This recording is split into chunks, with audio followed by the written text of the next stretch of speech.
Ahilyanagar breaking. Dheeraj परदेशी यांच्या मृत्यूनंतर अहिल्यानगर बेमुदत बंदची घोषणा.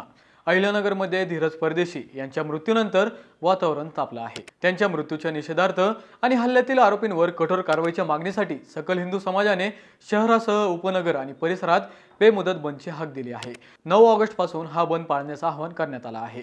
धीरज परदेशी यांच्यावर झालेल्या हल्ल्याचा निषेध करत व्यापारी, दुकानदार आणि व्यावसायिकांनी बंदमध्ये सहभागी व्हावं असं आवाहन करण्यात आलं आहे. तसेच अहिल्यानगरकरांनी मोठ्या संख्येने सहभागी होऊन न्यायाच्या मागणीला पाठिंबा द्यावा अशी भूमिका आयोजकांनी मांडली आहे.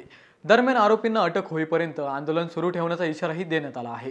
मात्र हा लढा शांततेच्या मार्गाने आणि कायदेशीर पद्धतीने सुरू ठेवण्याचं आवाहन करण्यात आलं आहे.